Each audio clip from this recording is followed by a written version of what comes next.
जैसे भगवान नारायण को बुलाया, भगवान नारायण प्रकट हो गए। कहे ऋषिवर कैसे कैसे याद किया हमें बताइए। अब देवर्षि नारद की स्थिति देखिए, कितनी बड़ी भूमिका बना रहे। देवर्षि नारद ने कहा, अब सरकार एक बात बताऊं? हाँ, जब भगवान भोलेनाथ के पास जाता हूं ना और उनके वाम भाग में माँ पार्वती को देखता हूं और उनके छोटे छोटे बच्चे, इतना सुंदर लगता है देख करके, भरा पूरा परिवार, आनंद आ जाता है।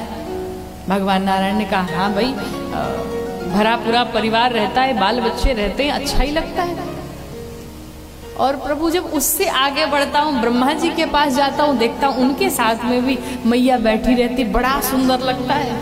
हाँ हाँ बिल्कुल। और महाराज सबसे सुंदर तो तब लगता है जब आपके पास जाता हूँ और आपके चरणों की सेवा माँ लक्ष्मी कर रही होती हैं, तब तो आनंद आ जाता है देख करके। हाँ हाँ वो तो करती हैं, अच्छी बात है, विवाह करना चाहिए। लेकिन प्रभु जब अपने आप को देखता हूं ना तो मेरा मन खिन्न हो जाता है। मैं अकेला आदमी, घर में आने के बाद किसी से अपनी बात न कह पाओ, कोई दुख सुनने वाला नहीं, कोई सेवा करने वाला नहीं। तो भगवान नारायण ने कहा, कहना क्या चाहते हैं, विवाह करेंगे क्या? तो विवाह अगर करेंगे तो व्यवस्था की जाए, कन्या देखी जाए। देवर्षि नारद ने, नहीं सरकार, कन्या नहीं देखनी, कन्या पहले से तैयार बैठी है। अच्छा, हाँ सरकार, कन्या भी तैयार है, बाराती तैयार है, मंडप सब तैयार है। कहा, कमी किस बात की है? कहा, कमी सिर्फ एक बात की है, आपसे हमें कुछ उधार चाहिए। अच्छा, उधार क्या चाहिए? तो देवर्षि नारद कहते हैं कि आपन रूप देहु प्रभु मोही। प्रभु ये जो आपका चेहरा है ना, ये हमको उधार दे दीजिए। अब भगवान नारायण सोचे, वाह बेटा, चेहरा हमार बियाह तोहार। ये कहीं होता है क्या भाई? विवाह कोई करने जाए तो जूते उधार ले ले, गाड़ी उधार ले ले, कपड़े उधार ले ले, लेकिन अब कोई कहे चेहरा उधार दे, तो ये तो वही बात हुई, कन्या दिखाओ कोई और, विवाह कराओ किसी और से। ऐसा थोड़ी होता है। लेकिन उसी समय देवर्षि नारद के मुख से एक और बात निकल पड़ी। क्या निकली? कि जेहि विधि नाथ होई हित मोरा, करौ सुवेगी दास में तोरा। प्रतिदिन भगवान के पास जब बैठिए ना तो आप भी यही चौपाई गाइए, प्रभु जिस प्रकार से मेरा हित हो आप वही करिए। देवर्षि नारद कहते, प्रभु जिस प्रकार मेरा हित हो आप वही करिए, लेकिन जल्दी करिए, टाइम बिल्कुल नहीं मेरे पास। उधर वरमाला शुरू है। भगवान नारायण ने कहा, हित नहीं करूंगा, आपका परम हित करूंगा, चिंता न करिए। और भगवान नारायण ने बंदर का स्वरूप बना दिया, भयंकर बंदर का चेहरा बना दिया देवर्षि नारद का। लेकिन ध्यान दीजिएगा, चेहरा तो बंदर का बनाया, लेकिन हाथ पांव अपना दिया। अब मोबाइल तो था नहीं कि देख ले कि चेहरा कैसा दिख रहा है। देवर्षि नारद ने जब हाथ देखा, पांव देखे, अरे बढ़िया सुंदर भगवान नारायण का मिला, लेकिन चेहरा नहीं देख पाए। अब भयानक बंदर का स्वरूप बना करके देवर्षि नारद चले, सीना चौड़ा करके एकदम आनंद में। आज इतने खुश हैं, प्रसन्न है कि क्या कहा जाए। लेकिन आप ध्यान दीजिए, ये स्वरूप किसी को दिखाई नहीं पड़ा, किसी को दिखाई नहीं पड़ा। किसको दिखाई पड़ा? सिर्फ विश्व मोहिनी को दिखाई पड़ा, और भगवान शिव के 2 रुद्रगण थे उनको दिखाई पड़ा। बाकी सबको देवर्षि नारद के रूप में दिखाई पड़ रहे हैं। गणों को भी नहीं दिखाई पड़ रहा था, लेकिन भगवान शंकर ने अपने गणों को भेजा हुआ था वहां पे। क्यों? जाकर के लाइव टेलीकास्ट करना। जैसे यहाँ पे भैया लोग कर रहे हैं ना लाइव टेलीकास्ट, वैसे ही बाबा ने कहा लाइव चलाना, भाई मुझे लाइव देखना है क्या चल रहा है वहां पे। तो गणों ने कहा, सरकार हमें तो कुछ दिखाई नहीं दे रहा है। बाबा ने कहा, अभी कुछ करता हूं मैं। भगवान नारायण से कहा भाई उनको भी दो ऐसा सिस्टम कि वो भी लाइव दिखा सके। उन गणों को भी दिखाई देने लगा। अब जब देवर्षि नारद पहुंचे, जाने के बाद लोगों से पूछते ये बताओ कन्या गेट नंबर कौन से आएगी? लोगों ने कहा भाई कन्या गेट नंबर 1 से आएगी। देवर्षि नारद वन से प्रवेश किए। अब जितने राजा महाराजा देवता बैठे थे सब अपने अपने स्थान पे खड़े हो गए, ये जानकर कि ये संत हैं। और देवर्षि नारद को लगा कि आज हम इतने सुंदर दिखाई पड़े कि सब मेरे सम्मान में खड़े हैं, ब्रह्म में जी रहे हैं। अब जैसे ही जा करके एकदम पहले नंबर सिंहासन पे बैठे, कहीं से मिस्टेक कोई ना हो जाए, पहले नंबर पे बैठ गए। तो जो भगवान के 2 रुद्रगण थे उन्होंने जब पीछे से देखा तो आपस में बात करने लगे, ओहो हो कितना सुंदर राजकुमार आया है आज। एक ने कहा तुम किसकी बात कर रहे हो? तो दूसरा कहता वो जो पहले नंबर पे बैठा है ना उसी की बात कर रहा हूं। अब तो देवर्षि नारद और टाइट होकर के बैठ गए, हमारी चर्चा चल रही है, आज हम बड़े सुंदर दिखाई पड़ रहे हैं। आज तो माला महाराज कहीं नहीं जानी है, माला तो मुझे ही मिलनी है।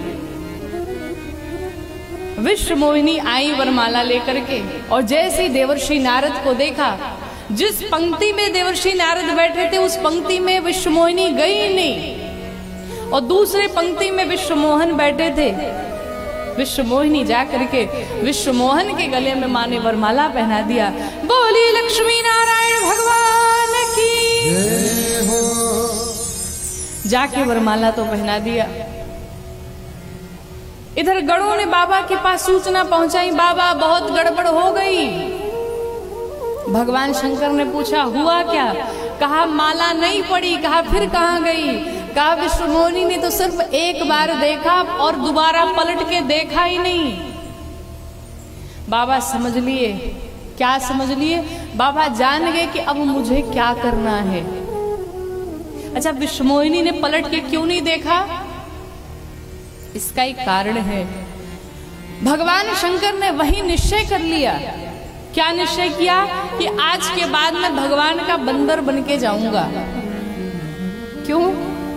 बाबा कहते हैं कि जो भगवान का बंदर बन जाता है उसके तरफ माया मुड़ के भी नहीं देखने जाती है। लेकिन बंदर भी 2 प्रकार के होते हैं, एक पालतू बंदर होते हैं और फालतू बंदर होते हैं। पालतू बंदर कौन से होते हैं? आपने देखा होगा, शायद अब तो बहुत कम हो गया है। पहले गांव में आते थे ना वो बंदर का नृत्य दिखाने के लिए, मदारी दिखाने के लिए। तो बंदर से पूछते थे ससुराल कैसे जाओगे? तो लाठी पकड़ के बताता था ऐसे ऐसे जाऊंगा। तो उसके गले में पट्टा बंधा रहता था। अब वो मदारी दिखाए न दिखाए, उसे पैसे मिले न मिले, लेकिन उसे अपने खाने की चिंता नहीं है। क्यों? क्योंकि वो जानता है मेरा मालिक बैठा है, मेरे खाने पीने हर चीज की व्यवस्था मेरा मालिक करेगा। लेकिन जो फालतू बंदर है वो इस पेड़ से उस पेड़ पर, उस पेड़ से उस पेड़ पर, कोई पूछने वाला नहीं है। उसी प्रकार से अगर बनना है तो भगवान के पालतू बंदर बनिए। और पालतू बंदर कौन है? जिसके माथे पर तिलक है, जिसने अपने गले में कंठी धारण की है, जिसने अपने हाथ में रक्षा सूत्र बांधा हुआ है, जो भगवान की भक्ति में लीन है, जो भगवान पर जिसको विश्वास है, वो भगवान का पालतू बंदर है। और वो ये जानता है कि मैं कुछ काम करूं न करूं, चाहे कुछ भी हो जाए, मेरा मालिक बैठा हुआ है, मुझे मेरे खाने पीने की कोई चिंता नहीं है। अब आप बताओ, भगवान के पालतू बंदर बनोगे कि फालतू बंदर? है? कौन कौन पालतू बंदर बनेगा? भाई हम तो बनेंगे, हम तो हैं ही, बनेंगे क्या? अच्छा, बीच वालों को भी संकोच है। तो बनना है तो भगवान के पालतू बंदर बन के रहिए। और जो भगवान के पालतू बंदर बन के रहते, उनको अपने खाने पीने की कोई चिंता नहीं करनी पड़ती। क्यों? क्योंकि वो मालिक बैठा हुआ है नचाने के लिए, कोई चिंता नहीं करनी। भगवान शंकर क्या बन के आए? बंदर बन के आए। हनुमान जी का वेश धारण किया। अब नारद जी बैठे बैठे सोच रहे हैं आखिर मिस्टेक हुई कहां से। हम तो नंबर 1 पे बैठे भी थे, सुंदर भी दिखाई पड़ रहे थे, फिर भी माला नहीं मिली। माला दूसरे के पास कैसे गई? गणों ने कहा बाबा इस स्वरूप में इस जन्म में तो क्या अगले 7 जन्म में माला मिलने वाली नहीं है। अपना चेहरा तो देखो। और जब देवर्षि नारद ने अपना चेहरा देखा, भयानक बंदर का चेहरा, भयानक बंदर का चेहरा। देवर्षि नारद क्रोध में आ गए। दई हूं श्राप की मरी हूं जाई, जगत मोर उपहास कराई। आज या तो भगवान को श्राप दूंगा या अपने प्राण त्याग दूंगा, मर जाऊंगा मैं। इतना बड़ा अपराध किया भगवान ने, इतना बड़ा कपट किया, लेकिन अभी तक ये नहीं पता था कि विवाह भी भगवान ही करके ले गए। अभी सिर्फ यही पता था कि मेरा चेहरा ऐसा बनाया। भगवान नारायण बैठे बैठे सोच रहे हैं, बाबा इतने क्रोध में आ रहे हैं, लेकिन क्षीर सागर पहुंचते पहुंचते इनका क्रोध शांत हो जाएगा, इसलिए चल के अग्नि में और घी डाला जाए। फिर क्या किया, गरुड़ जी को लिया, एक तरफ माँ लक्ष्मी को बिठाया और एक तरफ विश्व मोहिनी को बिठाया और दोनों को लेके चल पड़े। और जैसे ही चले, रास्ते में देवर्षि नारद से टकरा गए। बाबा बड़े क्रोध में जा रहे, कहाँ जा रहे, बड़े क्रोधित दिखाई पड़ रहे, सब ठीक तो है। अब तो देवर्षि नारद ने देखा, रहे तो वही विश्व मोहिनी है जिससे मैं विवाह करना चाहता था। अरे इतना बड़ा कपट आपने मेरे साथ किया, इतना बड़ा छल आपने मेरे साथ किया।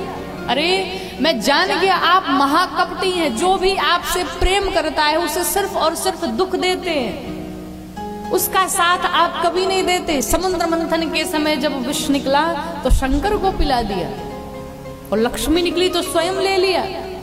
मैं आपके कपट को जानता हूं, महाकपटी हैं आप। लेकिन आपने आज अच्छे घर बयाना दिया, आज मैं आपको ठीक करूंगा। परम स्वतंत्र न सिर पर को भावई मनई करई तुम सो, जो मन में आता है सो करते हैं। परम स्वतंत्र हो गए, आपको कोई ठीक करने वाला नहीं है, लेकिन मैं आपको ठीक करूंगा। जाइए, मैं आपको 3 श्राप देता हूं। पहला श्राप, जिस मनुष्य का शरीर धारण करके आप गए हुए थे वही मनुष्य बन करके आप जाएंगे। दूसरा श्राप, जिस प्रकार से जो बंदर का चेहरा आपने मुझे दिया यही बंदर आपकी सहायता करेंगे। तीसरा श्राप, जिस प्रकार से आज मैं विश्व मोहिनी के वियोग में तड़प रहा हूँ, रो रहा हूँ, उसी प्रकार से आप भी अपने पत्नी के वियोग में तड़पेंगे, रोएंगे। 3 श्राप दे दिया देवर्षि नारद ने। और जैसे ही श्राप दिया, भगवान ने अपनी माया हटा ली कि जब हरि माया दूरी निवारी और नहीं तहाँ रमा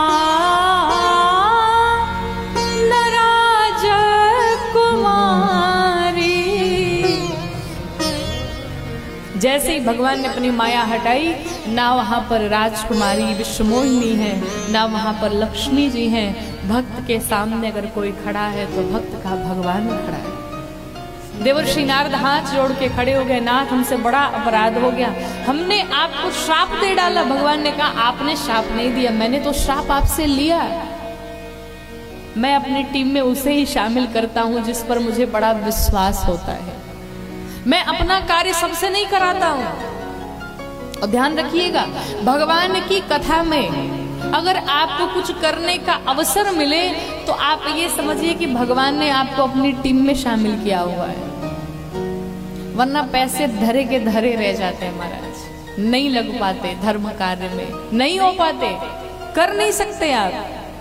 लेकिन आपके द्वारा अगर किसी का कल्याण हो रहा है, आपके द्वारा अगर भगवत चर्चा हो रही है, तो निश्चित रूप से ये ठाकुर जी की विशेष कृपा है।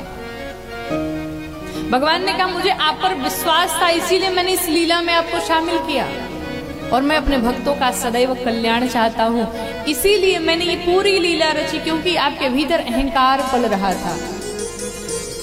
देवर्षि नारद को कहा जाइए भगवान शिव जी के नाम का उच्चारण करिए, आपके मन को शांति मिलेगी। वही तो जो रुद्रगण थे उन गणों को शाप दे दिया, जाओ राक्षस बन जाओ, और वही गण शापित होकर के रावण और कुंभकर्ण बन के आए और भगवान राम का अवतार हुआ।